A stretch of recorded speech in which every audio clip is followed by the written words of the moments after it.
In today's video, we are going to talk about the life of Jamie Dimon, the most powerful banker in America. Jamie Dimon is the billionaire chairman and CEO of the biggest bank in America, the JPMorgan Chase & Company. He has been in Time magazine's 100 most influential people for 4 years. He is also the last and only CEO on Wall Street to survive the 2008 housing crisis. Today, he is worth an estimated $1.8 billion and is one of the few billionaire bankers in America. So how did he get here, and what made him reach this unprecedented success? And what can we learn from his story? Early life and education. Jamie Dimon was born on March 13, 1956, in New York City and had a twin brother, Ted, and an older brother, Peter. His father and grandfather had great careers at financing, which inspired the young Jamie to do the same. He learned important moral principles from his parents that would be the key to his success. In 1978, he graduated summa cum laude from Tufts University and was immediately accepted at the Harvard Business School. Dimon once again proves his brilliance as he graduated as a Baker Scholar and earned an MBA at Harvard. The award is only bestowed to the top 5% of his class.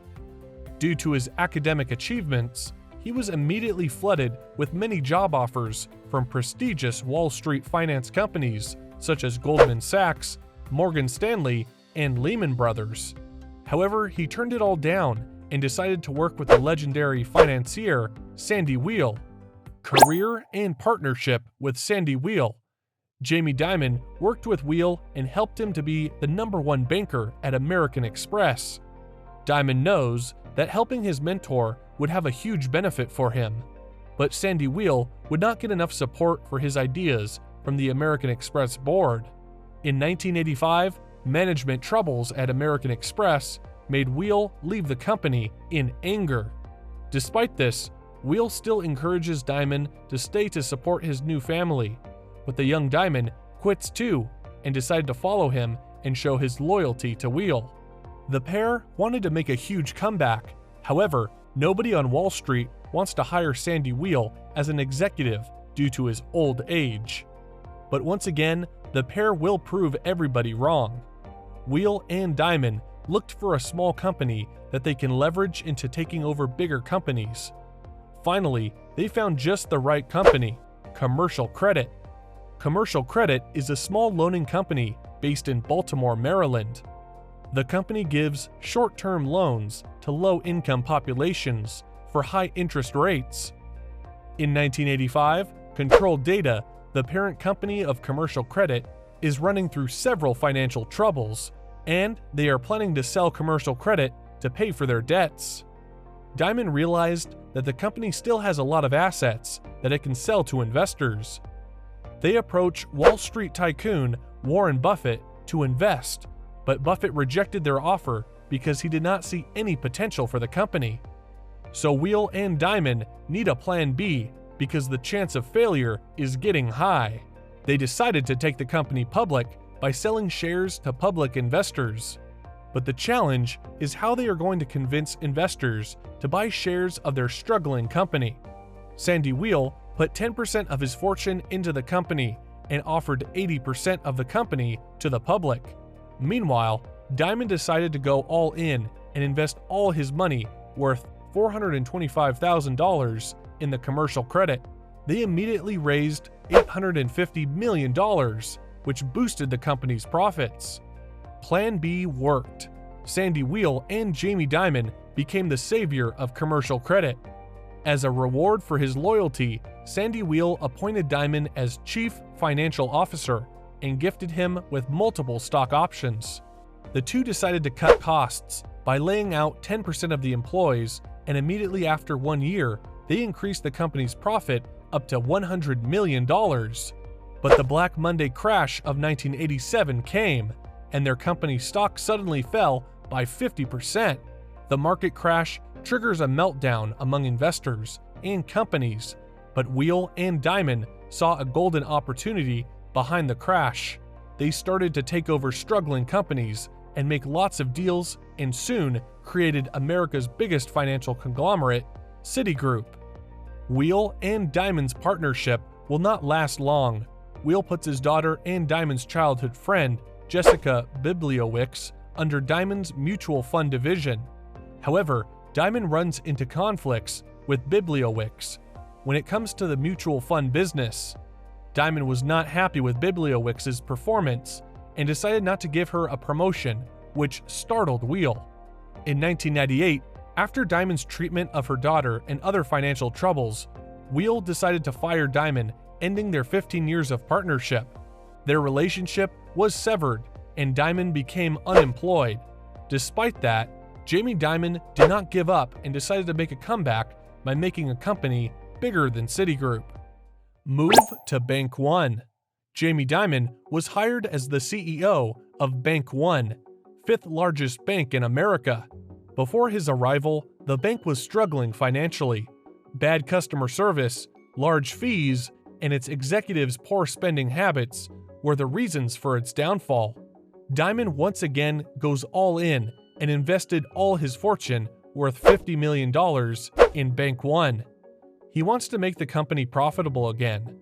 Dimon decided to cut costs by selling the underperforming businesses, cutting executive salaries, and laying off 12,000 employees.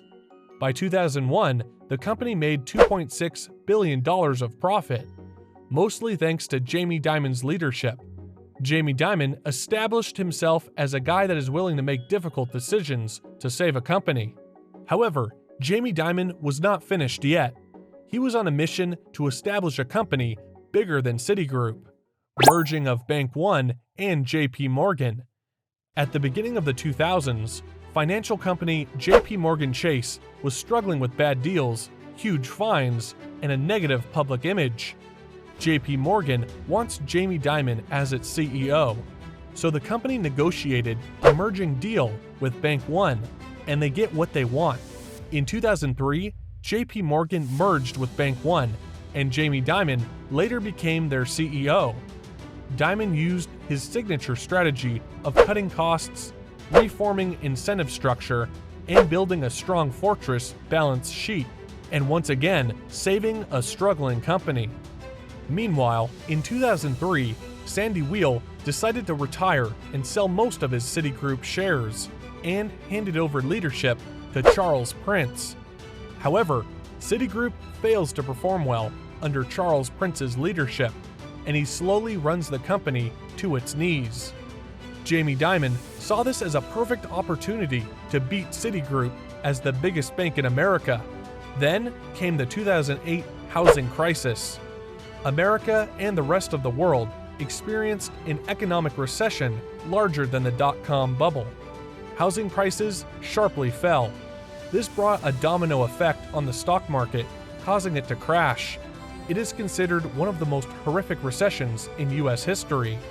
But despite all of these, JPMorgan was able to survive this crisis through Dimon's leadership. Since Jamie Dimon took over as CEO of JPMorgan, he reduced their exposure to subprime mortgage loans.